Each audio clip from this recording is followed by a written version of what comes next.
Hello, my name is Elliot Steele. My wife and I are founders of Vincent House, and you're going to experience a discovery tour, which takes you through Vincent House, and Alex will explain a lot of different things and on what we do here. The reason we have Vincent House is 27 years ago, everything was going fine in our life. I was working at University Community Hospital in Tampa. I was administrative director of support services. My wife had a very successful animal hospital in Seminole. And our older daughter is a Georgetown law grad, and our younger daughter was 18 years old, off to college with a bright future ahead of her. Her goal was to get her postgraduate degree and to go into psychiatry. 6 months into college, she was diagnosed with schizophrenia. We lost her for 3.5 months. We had no idea where she was. We did get a call, and we found her in Eugene, Oregon. She was in the emergency room in a padded room, and she was laying there, a shell of the daughter we sent off to college. We cried, and we discovered that the mental health system needed some changes. The doctor immediately told me that she had schizophrenia, and we had to get educated on that. My wife is a veterinarian. I have a law degree, and I worked at the hospital, but we had no knowledge about mental illness. So we got involved with NAMI, the National Alliance on Mental Illness. My wife read all kinds of literature on schizophrenia and the mental health system. So we ended up, once she became stable enough, we brought her back to Florida, and then we started the road to recovery. Having lost her for 3.5 months, we said we would never let this happen again. Fast forward to December of '99, after she was attending St. Pete College for a while. She was working, she had her own apartment. She decided to non-comply with medications, and her voices were taking her to Santa Cruz, California. We knew that that's what her voices said when she had delusions. So we checked the Greyhound station. Sure enough, we found her car there with all of her ID on the seat, and we identified that she did get a ticket to go to Santa Cruz. Along the way, we had some people trying to intercept the bus, to no avail. So we flew out to Los Angeles, and that was the stop that the bus was going to take, where she had to buy another ticket. So we started our hunt for our daughter, and this was on the 4th of December. After going through the homeless area in San Diego, Los Angeles, Santa Cruz, California, we did get a call from her in Tijuana, Mexico. She was delusional. She had no ID with her. We had no idea how she was going to get back over the border, but thank God she did get over. On December 20th, we did find her. She was at a place called the Safe House, and we actually got a call. I was at the hospital because we came back the 19th. We got a call, and they said that they were going to hold her until midnight and put her out on the street because she was refusing to take medications. So I got a flight, and with a lot of maneuvering, I did get there before midnight, picked her up, and we came back to Florida to start our rehabilitation of our daughter. At the time, we were walking through the homeless area in San Diego and Los Angeles. We said to each other, you know, we need to do more than advocate. We need to really make some changes. We can't change the world, but we can change it for some people like our daughter and some families like ourselves.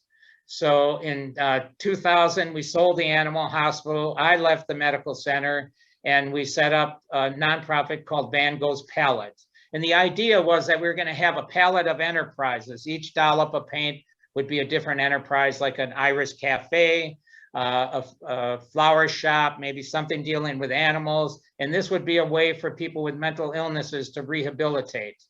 I had been president of the state NAMI for 2 years, so we attend all the NAMI national conventions. And that year we went to the NAMI National, and the University of Massachusetts had just come out with a study comparing the PAC model, that's the Program for Assertive Community Treatment, against the Clubhouse model. At that time, it was called International Center for Clubhouse Development, Clubhouse. When we saw this presentation, we were sold. We definitely knew that we were going to bring Clubhouse to the state of Florida. We signed up for international training, 3-week training. We attended our first international seminar in 2001. and came back and started advocating for Clubhouse. In November of 2002, we got word from the state, from Department of Children and Families, that we had funding and we should open up January 1st. Well, January 20th of 2003, we opened the doors in a strip mall, literally with an ice chest as a refrigerator and a grill in the backyard for preparing food. But the beautiful thing is we had a place of respect and dignity for people with mental illnesses, where they had the opportunity to have hope, to be able to dream and build friendships again, and eventually get working. In June of 2005, we purchased a building on nearly an acre of land, and we moved in there and continued our rehabilitation. In 2008, fast forwarding, we realized we had a waiting list and we needed to do something different. So we ended up raising $1 million and doing a 5,000 square foot addition in 84 days. It was quite the community effort. We opened the doors and continued the rehabilitation. Since we opened our doors in 2003, our members have collectively earned over $7.5 million working transitional, supportive, and independent jobs in the community. And as you go through on the tour, Alex will explain what the transitional, supportive, and independent jobs are. Many of these members were written off by vocational rehabilitation, their doctors, their therapists, their families, and many times themselves as unemployable. But this restorative community proved them wrong. We're the first internationally accredited in the state of Florida. Since we've opened, there's now 12, and we operate 3 of them. We went back to retirement in 2013, and we spend 5 months a year in Colorado. When we came back, we were asked to go up to Hernando County and build relationships because Senator Simpson, who's now the president of the Senate, got $1 million for us to do a clubhouse in Hernando County. We went up there and we opened up grassroots just like we did down in Pinellas at that time 15 years ago, now 18 years ago. And we started doing tremendous rehabilitation. Within a year and a half, we got internationally accredited. And then we decided, well, we're gonna go take a break and go out to Colorado again, at which time we got a call from Pasco County, who donated 10 acres of land and nearly $1 million in community development block grant money to do a Vincent house there. That building was completed, and actually the cost of that building turned out to be about $3.5 million because we're in an area that had to have sinkhole remediation and things like that. But we've got a beautiful state-of-the-art facility, just like in Pinellas, and we opened up in September. In Pinellas, we have over 1,000 lifetime members. Pasco, we have right now about 40-some members. And in Hernando, we have over 150 lifetime members. And as you go through, and at the end, we can explain what lifetime membership and things like that are. But this kind of gives you an idea. The beauty of the Clubhouse model is it's a lifetime membership. It's a place where people can restore their hope, also get working, and they have the ability to come in and work side by side staff. The result of this is we see less hospitalizations, less Baker Act, and less relationships with the criminal justice system. And people are earning money. Like I said, our members have collectively earned over $7.5 million.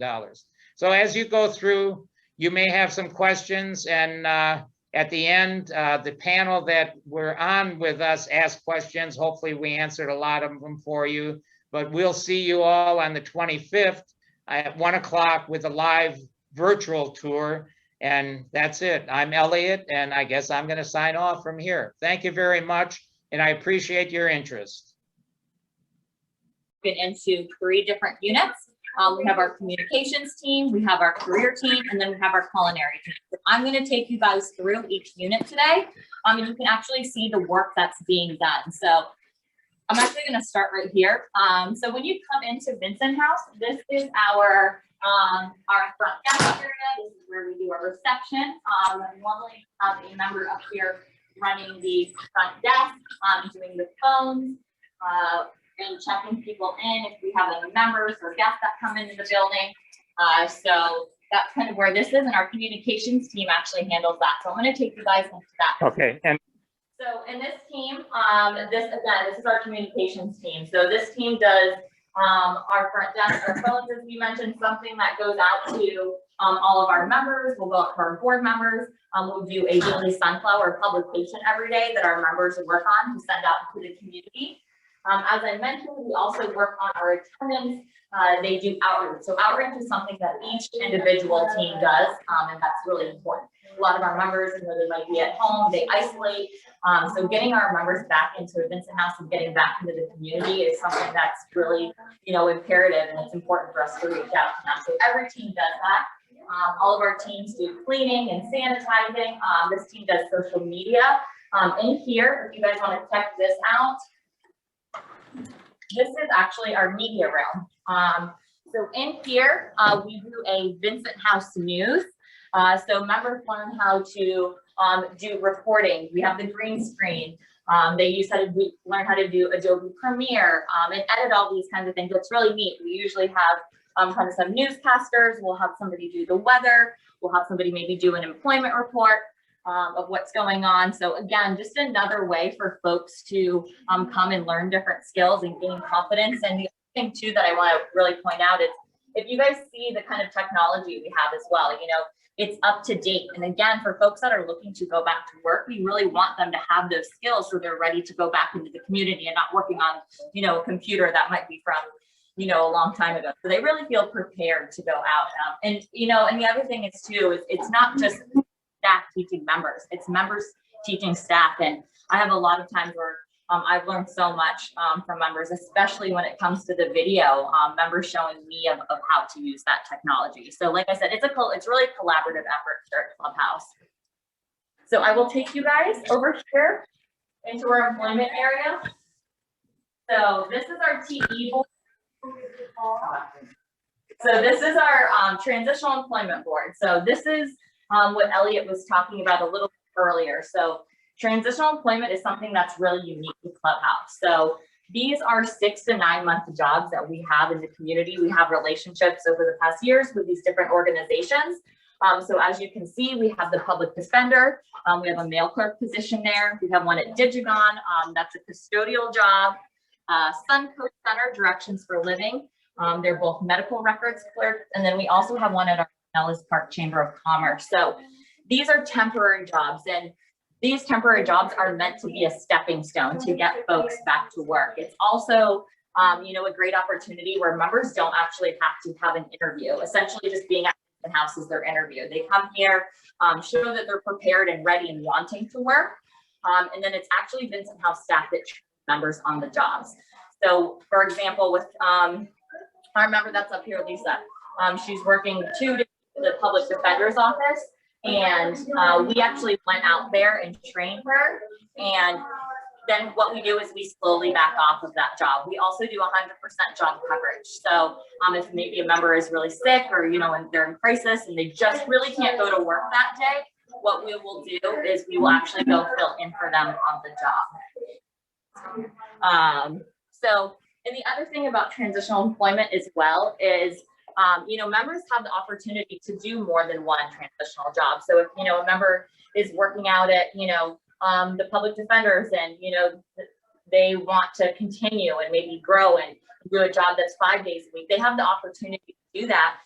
So that's, you know, 2 references, that's 2 jobs that they've had. So we've had members that have never worked before, and this might be their job. We've had members that have worked full careers or worked a lot of jobs because of, you know, their mental illness.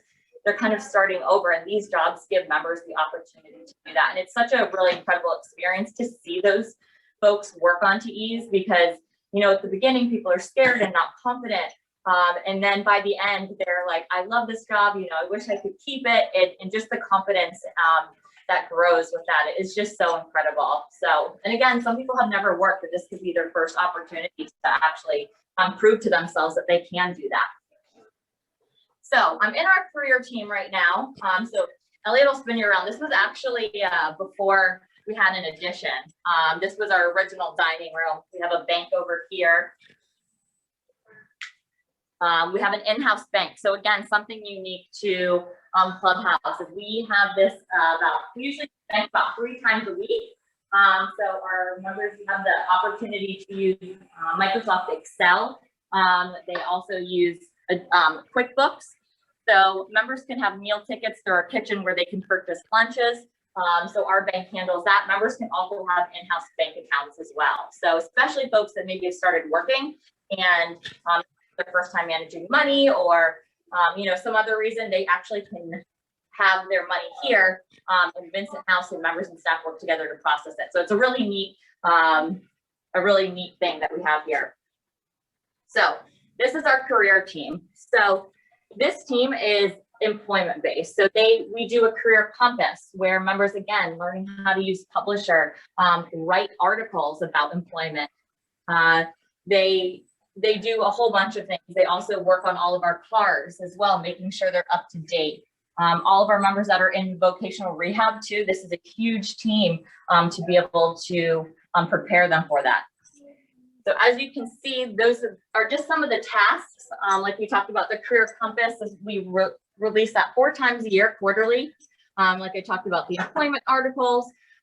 We also do interview members that have been on jobs, employment quotes. So all this content goes into this career compass that that goes into the community. And again, like I said about the vehicle maintenance, but members can also work on you know, job skills, interview skills, resume while they're in this team. So, and then there's our bank as well.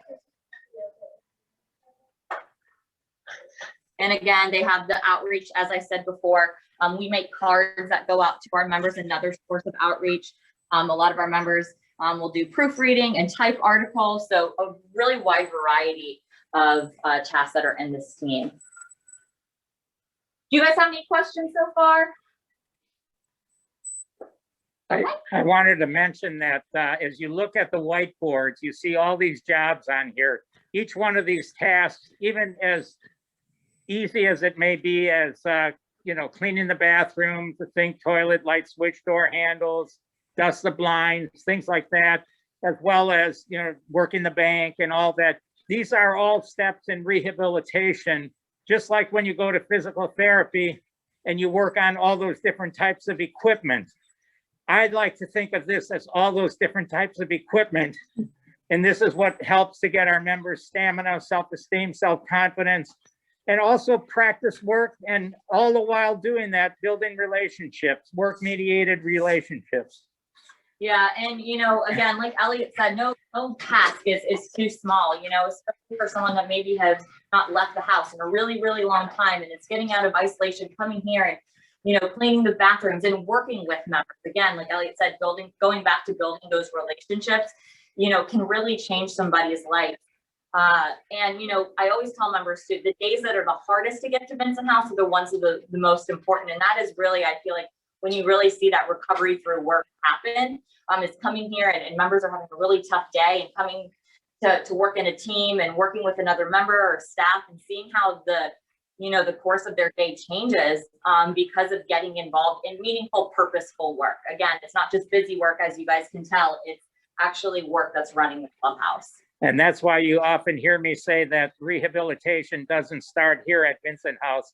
It starts at home when the member pulls the covers off themselves, has a purpose and a reason to get up and get groomed and come into work. And yeah, and I always, you know, Vincent House is different for everybody. Like Elliot said, for some, it just might be to have a reason to get out of bed in the morning. People come in different places in life and different struggles. And again, like I said, Vincent House can be different for everybody. Everybody's journey is a little bit different. So you guys can come with me. I'm gonna also, you can kind of hand a little bit more of our supported and independent jobs here. As I mentioned a little bit before, we work with vocational rehab. So this is kind of how voc rehab works. So members and staff made a board of that. So it's really neat. And this is also unique to Vincent House because it's kind of like a one-stop shop for folks that are actually interested in pursuing those permanent employments, as they don't actually have to go off site to a different office. We really help folks do that here. Again, you know, if you guys just look at these boards, all the work that goes into it, it's, you know, finding all the typing, all the different, you know, publisher, Excel, the different programs, the laminating, the putting it up there. That's really a collaborative effort. And there's over 60 employers that we deal with every year. And they're very supportive of Vincent House. I like to brag about my children here. Over the years, we've had many members that were Employee of the Month, Employee of the Quarter, and we've had 4 members that were Employee of the Year. And that was not at small mom and pop businesses. That was at Serrata Beach Resort, Kindred Hospital, Hilton Carillon, and then an insurance agency. So that doesn't happen by accident. That happens by experiencing the work structure we have here, the work ethic, and everyone leaves here with very strong work ethic. Yes. All right, so I will take you guys into the kitchen. We'll stop at our Clubhouse map first, so you guys can take a look at that. I always like to point out our fish because they're such a big part of our community. We have a beautiful fish tank.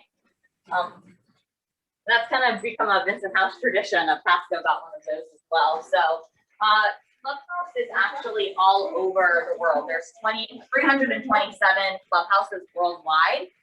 So what we do here at Vincent House, you know, they do in North Carolina, they do in Utah, they do in Japan, they do in Germany. So again, this clubhouse model is all over the world, but this is the United States map, and I kind of just wanted to point out to you guys, it's actually started in New York. So all those red dots are where the accredited clubhouses are. And 18 years ago, when we started in Florida, bringing the first one here, there were no clubhouses in California, none in Texas, and there were a few other states that did not have any clubhouses, and today they're there. My doctor was educated in France, and she had a nephew with schizophrenia in Paris, and she said, "Why aren't there any clubhouses in Paris?" Today, there's 2 clubhouses in Paris. So there was a group very similar to in France that got together to advocate for getting a clubhouse there. All right, you guys. So this is the addition part that I was telling you guys about earlier. So this is our dining room. Blue's here cleaning tables for us.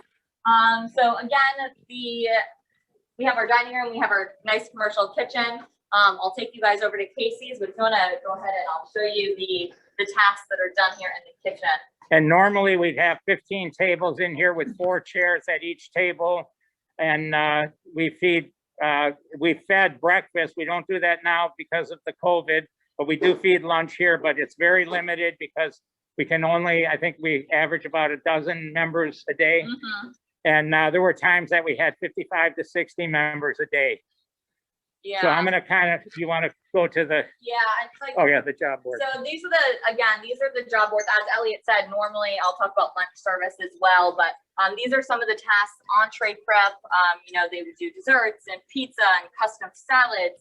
I always like to say with the kitchen too, it's not just about the food, but they're really good on safety and sanitation here as well. But it really prepares folks to go out into, you know, those permanent jobs. So as Elliot said, you know, normally we would have a room full of folks.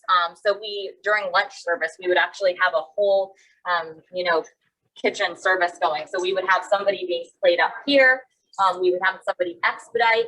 We'd have servers actually go out and take people's orders for lunch. So again, it's not just, you know, people coming up and picking up their orders, but we really want to train and give people that confidence and do those different things. So cleaning and setting the tables and chairs, which we're doing right now. Again, back to the cleaning, they do groundskeeping out here as well. So this, you know, this is a really, I love the kitchen, and I'll take you guys in there as well. And I also have to say our kitchen, our culinary team really sets the bar. They make the most amazing food. You're never just gonna have peanut butter and jelly here. We've got Monte Cristo sandwiches. They make the most gorgeous salads. They do turkey burgers, Asian burgers, all sorts of stuff. So they really try to push the limits with the food here. So, and then that's the afternoon as well. Yeah, these are the afternoon activities, and as you can see in the culinary, afternoon is a lot of cleaning and also getting prep for the next day. But it's the bathrooms are cleaned like 3 times a day. And the chief operating officer from Clubhouse International has visited us a number of times. And his famous saying is that the way to really get to know a member is cleaning a bathroom together. So anyways, it's all based on work mediated relationships. And I'll take you guys over to Casey's Cafe. So this is something else that the culinary unit has. So this is where members can sign up for lunch. They can buy snacks. A lot of times our culinary team will make snacks to put in here as well. So again, I always feel like I have to kind of give like a pre-COVID and a post-COVID tour, but typically, you know, we would do cash outs after every single shift. We do about 3 shifts in here. So learning how to count money, customer service, you know, again, keeping a neat space while you're in here. As Elliot mentioned, we used to have a TE, a transitional employment job out at Serrata Beach Resort where we worked in the pool hut. We sold cabanas, we sold pool toys. So this is actually a really great way for members to kind of prepare for that job. So they could actually come out here again, work on their customer service, do the point of sale system. I can actually pull that up if you want to. Okay, yeah. So this is what our kind of a point of sale system looks like. We've got, again, all of the drinks. They've got the snacks where they're signing up for lunch. So members, as I said earlier, can pay with cash or account. But learning how to use this system, which a lot of companies use. So. And we did a grant with Clearwater Women's Club years ago when our members started experiencing the touchscreen point of service things at Serrata Beach Resort. And we got that grant, and that grant was to get us a point of service and a touchscreen computer for our cafe to help educate our members on making that job easier for them when they go out and learn it. I will go ahead and take you guys into the kitchen.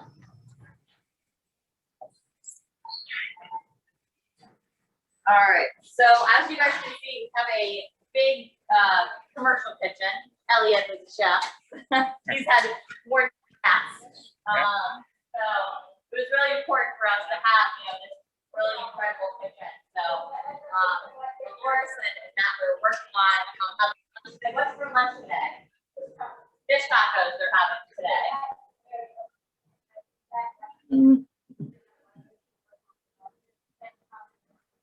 Even being a vegetarian, it looks good to me.